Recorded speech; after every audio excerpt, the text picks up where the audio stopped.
ಇಡೀ ಸಮಾಜಕ್ಕೆ ಆಗುತ್ತೆ, ಇಡೀ ವ್ಯವಸ್ಥೆಯಲ್ಲಿ ಮಾನವೀಯ ಗುಣಗಳು ಮತ್ತು ಮಾನವೀಯ ಮೌಲ್ಯಗಳನ್ನು ಗುರುತಿಸಬೇಕಂತೇಳಿ ಹಣ ತೊಟ್ಟು ನನ್ನ ಸೋದರ ಸಮಾನದಂತ ಸುರೇಶ್ ಬಾಬು ಅವರು ಅತ್ಯುತ್ತಮವಾದ ಒಂದು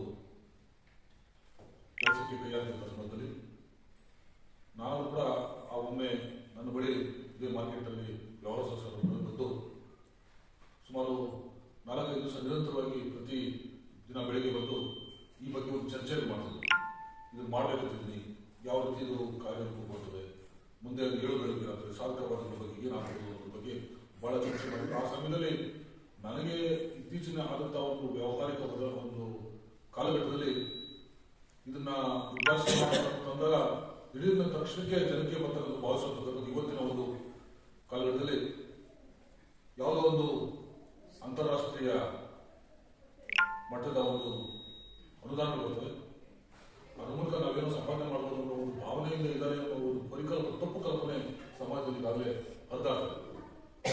ನಾನು ಹೇಳಿದೆ, ಈ ರೀತಿಯಾದಂತಹ ಒಂದು ತಪ್ಪು ಕಲ್ಪನೆ ದೊಡ್ಡ ರೀತಿಯಲ್ಲಿ ಅದಕ್ಕೆ ಎಚ್ಚರಿಕೆಯಿಂದ ಅದನ್ನ ಯಾವ ಇಲಾಖೆಯಲ್ಲಿ ನೀವು ಅದನ್ನು ನೋಂದಾಯಿಸಿ ಅಧಿಕೃತವಾಗಿ ಸರ್ಕಾರಕ್ಕೆ ಮತ್ತು ಜಿಲ್ಲಾಡಳಿತಕ್ಕೆ ನೀವು ವರದಿ ಕೊಟ್ಟು ನಿಮ್ಮ ಒಂದು ಕೆಲಸ ಕಾರ್ಯಗಳನ್ನು ಕಾಲಕ್ಕೆ ಸರ್ಕಾರಕ್ಕೆ ಅಥವಾ ಜಿಲ್ಲಾಡಳಿತ ಕೊಟ್ಟು ನಿಮ್ಮ ಸೇವೆಯನ್ನು ಬಹಳ ಪಾರದರ್ಶಕವಾಗಿ ನಿಸ್ವಾರ್ಥವಾಗಿ ನೀವೇನು ಮಾಡಬೇಕು ಅಂದ್ಕೊಂಡಿದ್ವಿ ಅದನ್ನು ಯಾವುದೇ ಫಲಾಪೇಕ್ಷೆ ಇಲ್ಲದೆ ಮಾಡಬೇಕು ಅನ್ನೋ ಉದ್ದೇಶ ಏನಾಗಿದೆ ಅದು ಸಹಜ.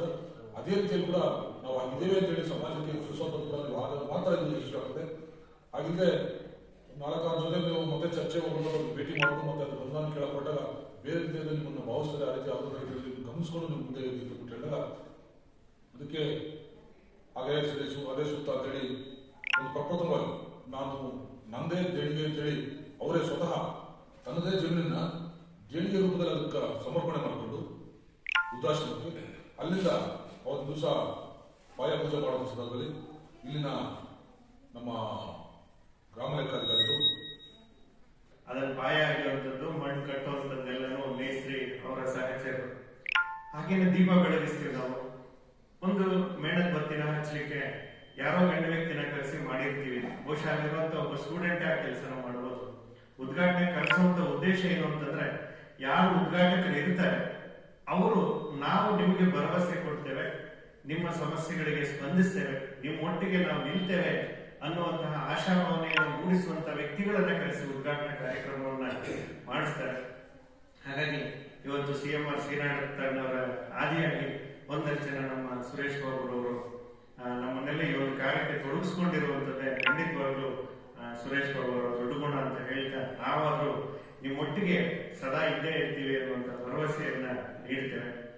ಇದರೊಟ್ಟಿಗೆ ಈಗ ನಾವೆಲ್ಲ ಏನೋ ಕನಸು ನೋಡ್ತೇವೆ, ಹೀಗಿದೆ ಹೀಗಿರ್ಬೇಕು, ಹೀಗಿದ್ರೆ ಈಗ ಆಗತ್ತೆ ಇನ್ನೊಂದಷ್ಟು ಅಂತ ಒಳ್ಳೆ ಯಾವ್ದೋ ಒಂದು ಸಿನಿಮಾ ತೆಗೆಯುವಂತ ಒಬ್ಬ ಡೈರೆಕ್ಟರ್ ತರನೋ ಅಥವಾ ಏನೋ ಗೊತ್ತಿರೋ ವಿಚಾರನ ಹೇಳ್ತೇವೆ.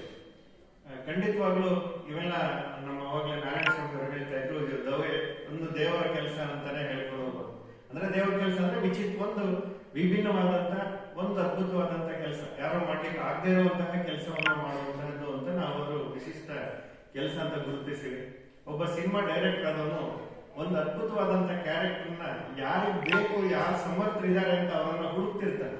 ಅಂತ ಹೀರೋ ಮಾತ್ರನೇ ಆ ಕ್ಯಾರೆಕ್ಟರ್ನ ಕೊಟ್ಟು ಅದ್ರ ಮೇಲೆ ಬಂಡವಾಳ ಹಾಕಿ ಆ ಸಿನಿಮಾನ ಮಾಡ್ಲಿಕ್ಕೆ ಪ್ರಯತ್ನ ಪಡ್ತಾರೆ. ಹಾಗಾಗಿ ಬಹುಶಃ ನಾವು ನಮ್ಮ ಸುರೇಶ್ ಬಾಬು ಅವರನ್ನ ಒಬ್ಬ ರಿಯಲ್ ಹೀರೋ ಅಂತ ನಾನು ಅವಾಗಲೇ ಅಂದ್ಕೊಂಡೆ ಭಾವಿಸ್ತೇನೆ. ಖಂಡಿತ ಒಬ್ಬ ಗಟ್ಟಿಮುಟ್ಟಾಗಿರುವಂತ ಆ ಕೆಲಸವನ್ನ ಇವ್ರು ಮಾಡ್ಲಿಕ್ಕೆ ಸಾಧ್ಯ ಅಂತ ನಾವು ನಿರೀಕ್ಷೆ ಮಾಡಬಹುದಂತಹ ನಾವೆಲ್ಲ ಒಬ್ಬ ನಿರ್ದೇಶಕರು ಅಂತ ನಾವಾದ್ರೂ ಭಾವಿಸ್ಬೋದು. ಅದಕ್ಕೂ ಮಿಗಿಲಾಗಿ ಈಗೆಲ್ಲ ನೋಡಿದ್ರು ನಾವು ಜೀವನ ಅನ್ನೋದು ಪ್ರತಿಯೊಬ್ಬರು ಕೊನೆ ಉಸಿರಿನ ತನಕ ಹೋರಾಟ ಮಾಡ್ತಾರೆ. ಅಂದ್ರೆ ಹುಟ್ಟು ಉಚಿತ, ಸಾವು ಖಚಿತ. ಹುಟ್ಟು ಬಂದಿರುತ್ತೆ, ಸಾವು ಯಾವಾಗ ಸಾವು ಬರುತ್ತೆ